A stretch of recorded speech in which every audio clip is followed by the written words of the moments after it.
귀하신 하나님의 말씀은 신명기 16장 1절부터 3절 다 같이 합독하겠습니다. 시작. 아비월을 지켜 내 하나님 여호와께 유월절을 행하라. 이는 아비월에 내 하나님 여호와께서 밤에 너를 애굽에서 인도하여 내셨음이라. 여호와께서 자기 이름을 두시려고 택하신 곳에서 소와 양으로 내 하나님 여호와께 유월절 제사를 드리되 유교병을 그것과 함께 먹지 말고 이래 동안은 무교병 곧 고난의 떡을 그것과 함께 먹으라. 이는 내가 애굽 땅에서 급히 나왔음이니 이같이 행하여 내 평생에 항상 내가 애굽 땅에서 나온 나를 기억할 것이니라. 아멘. 네, 오늘은요 우리 새 절기에 대한 이야기입니다. 자, 이스라엘에 여러 가지 절기가 있지만 가장 중요한 절기 셋을 들라고 하면 첫째는 유월절이고 두 번째는 맥추절이고 세 번째는 초막절입니다. 유월절은 우리나라 양력으로 3월이나 4월에 있습니다. 부활절 3일 전이 바로 유월절이죠. 지금으로 치면 금요일입니다. 자, 이 유월절은 무교절의 시작이라고 해서 또 무교절이라고도 부릅니다. 어떤 데서는 엄격하게 분리해서 이야기하는 데도 있고 성경도 그렇습니다. 어떤 성경에서는 엄격하게 분리해서 유월절 그 다음이 무교절 이렇게 이야기하는 것도 있고 또 신약에 들어와서는 유월절을 무교절의 시작이다라고 해서 무교절로 포함시키기도 합니다. 그래서 우리가 유월절은 하루고 무교절의 시작이고 우리가 이렇게 생각하면 됩니다. 그래서 유월절은 3월이나 4월에 있고요.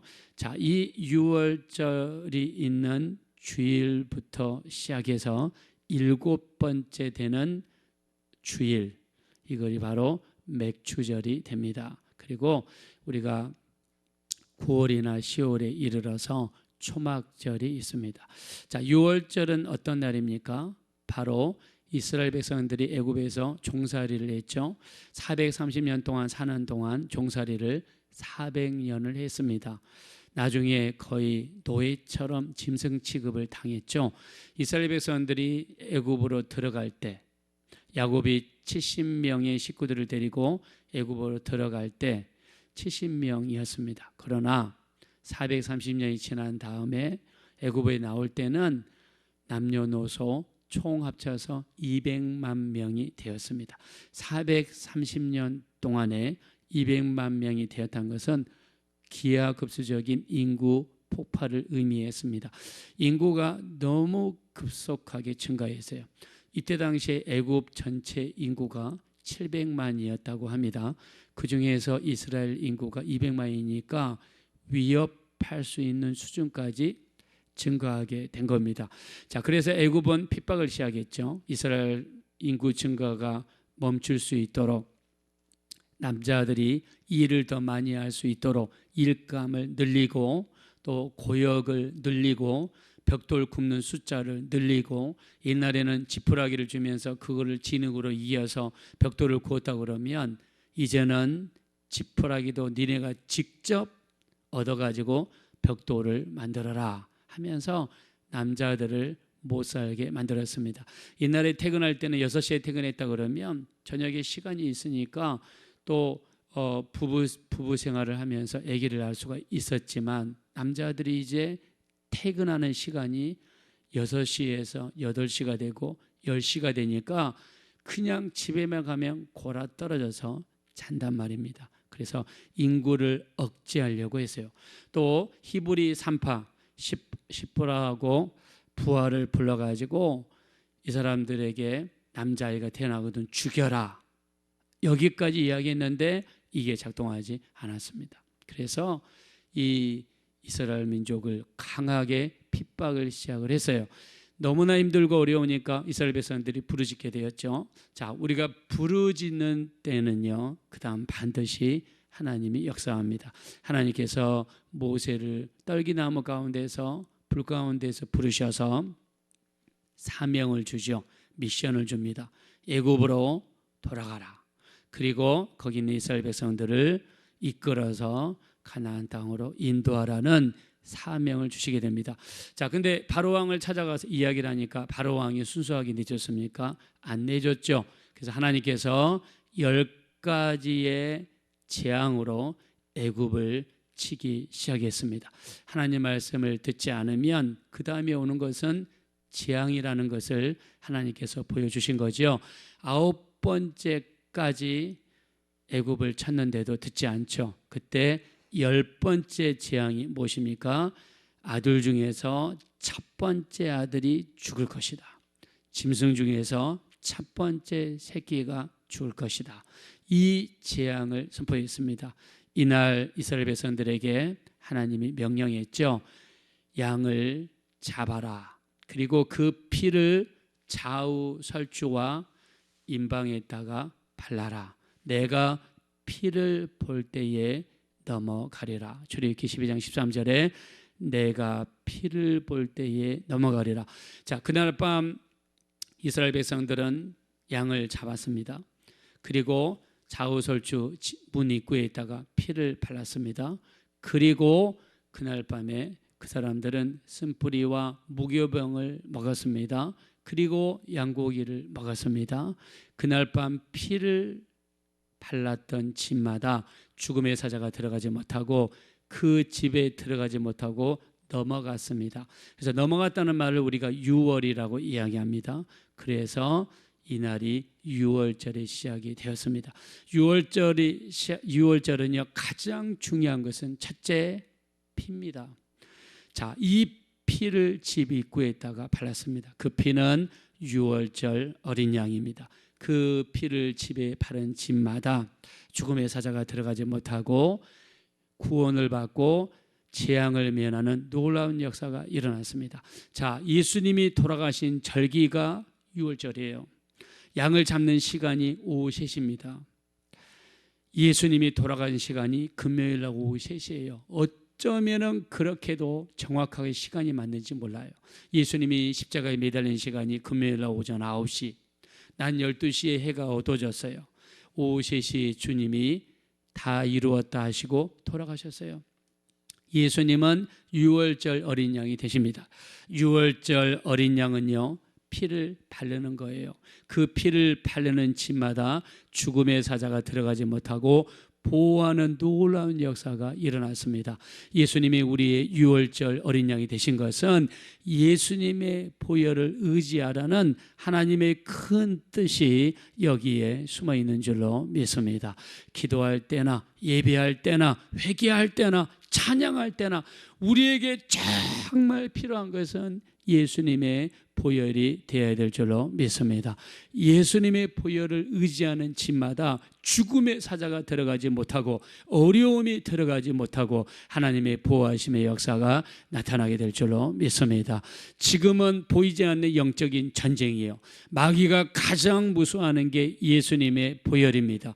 예수님이 십자가에 쓰리신 그 보혈로 핏값을 마귀에게 지불하고 마귀의 수중에 있었던 우리를 거기에서 이끌어내셔서 하나님의 나라로 옮겨주신 줄로 믿습니다. 이게 바로 예수님의 핏값이고 예수님의 보혈입니다. 주님의 보혈을 의지하는 자마다 마귀의 수중에서 나올 수 있고 마귀를 이길 수 있고 사망 권세를 이길 수 있는 권세가 예수님의 보혈에서 나오게 되는 줄로 믿습니다. 그래서 우리는 예수님의 보혈을 끊임없이 의지하는 겁니다. 기도할 때도 주님의 보혈로 덮어주세요.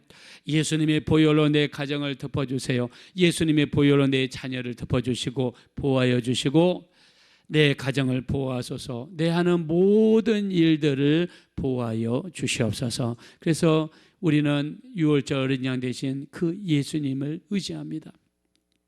예수님이 십자가에 돌아가실 때 피를 흘리셨어요. 근데 예수님이 죽으시는 순간에 성전에 있던 성소와 지성소 사이를 갈라놓았던 바로 휘장이 위에서 아래로 찢어졌습니다. 자, 이때 예수님이 돌아가실 때 성전은 헤롯 성전입니다. 헤롯이 자기의 이 권위를 높이기 위해서 그 오랜 기간 동안 지은 것이 바로 성전입니다. 그 안에 있는 휘장은요 15m 이상 되는 어마어마한 휘장입니다. 두께도 두꺼워서 인간의 힘으로 찢을 수가 없어요. 예수님이 돌아가시는 순간에 그 높이에 있었던 휘장이 위에서 아래로 쫙 찢어졌어요.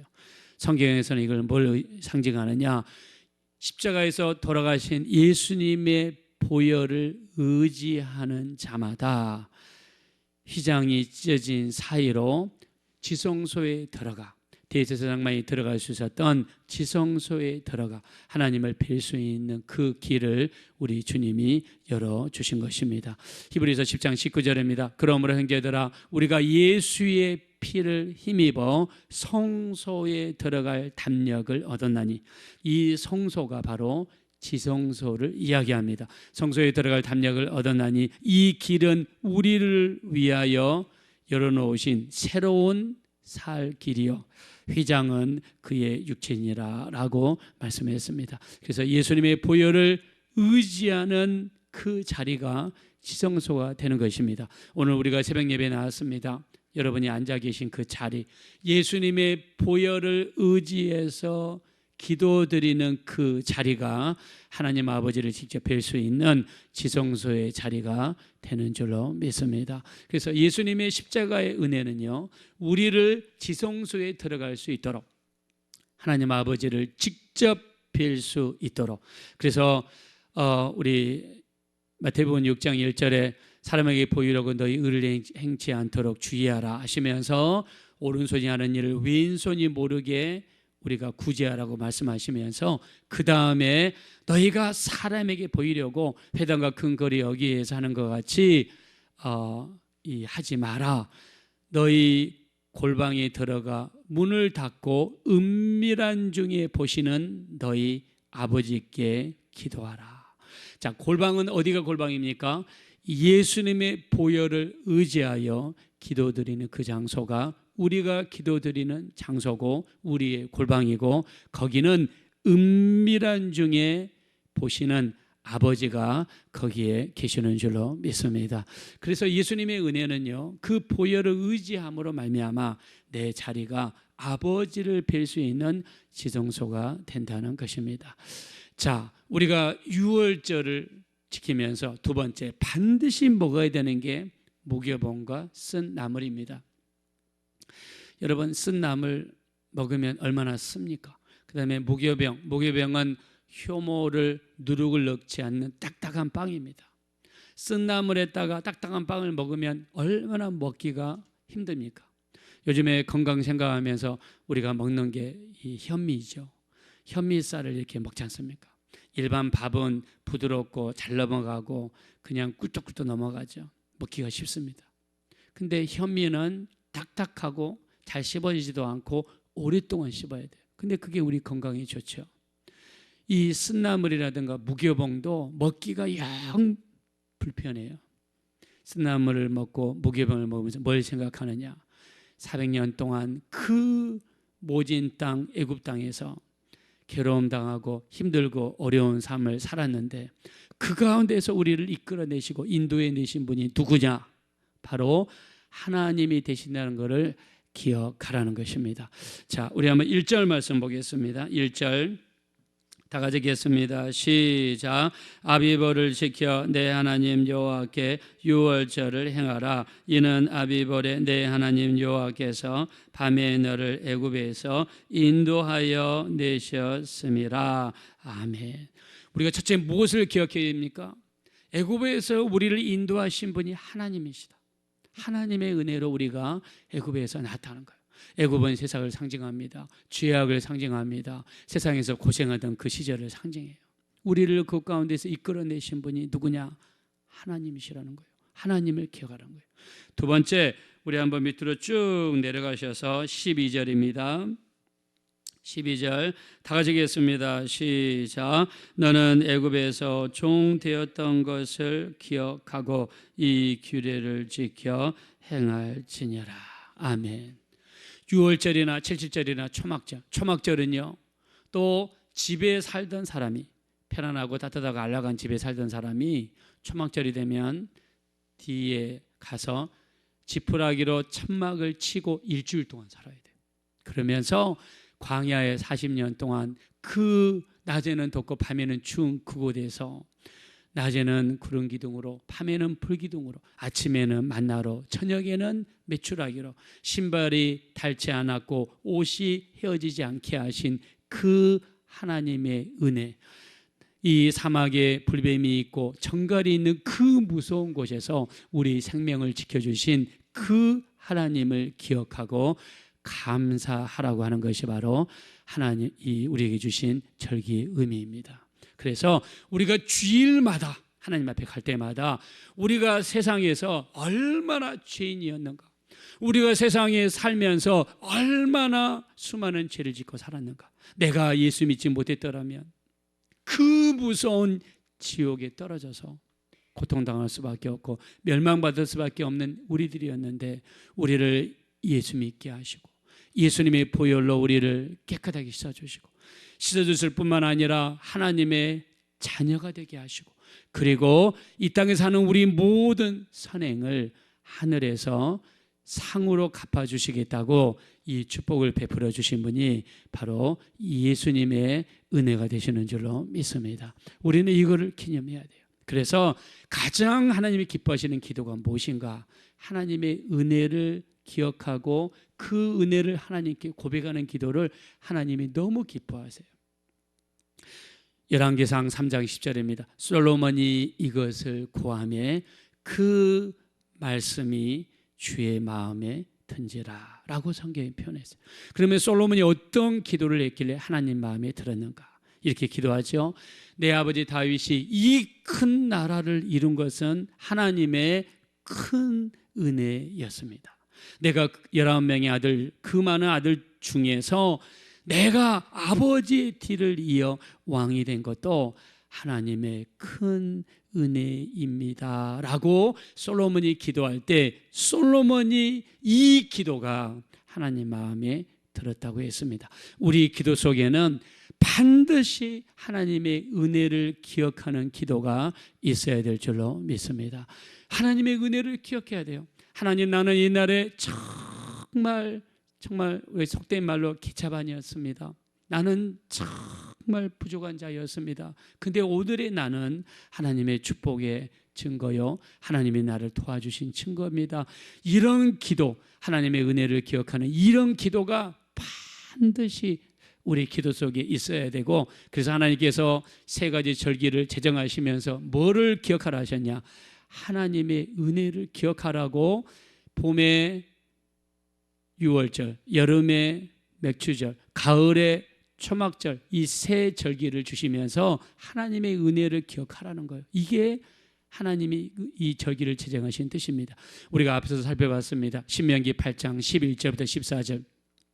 너희가 하나님을 잊지 않도록 상갈지어다. 너희가 먹어서 배가 부르게 되고 아름다운 집을 짓고 거주하게 되며 또 소와 양이 번식하고 은금이 증식되고 내 소유가 풍부하게 될 때 너희 마음이 교만해져서 하나님을 잊어버릴까 염려하노라 라고 하나님이 말씀했습니다.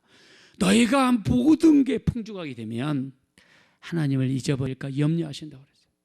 그래서 우리는 초심을 가져야 돼요. 우리 과거를 잊어버리면 안 됩니다. 사람이 변화되면 안 돼요. 중간에 변화가 되어버리면 하나님이 버리시는 거예요. 사울을 보십시오. 사울이 처음에 하나님의 부르심을 받을 때 우리 베냐민 지파는 12지파 중에서 가장 미약한 지파가 아닙니까? 우리 집은 베냐민 지파 중에서도 가장 약한 집안이 아닙니까? 어찌 나 같은 자를 이렇게 고백했던 겸손한 자였어요. 그러나 그는 나중에 변했습니다. 말씀에 불순종했습니다. 사무엘 선지자가 와서 이렇게 이야기합니다. 사무엘상 15장 17절. 왕이 스스로 작게 여길 그때에 하나님께서 왕을 이스라엘의 지도자로 세우지 아니하셨나이까. 왕이 스스로 작게 여길 때 하나님이 세우셨다는 거예요. 근데 지금은 달라졌다는 거예요. 저는 가끔씩 이런 모습을 봐요.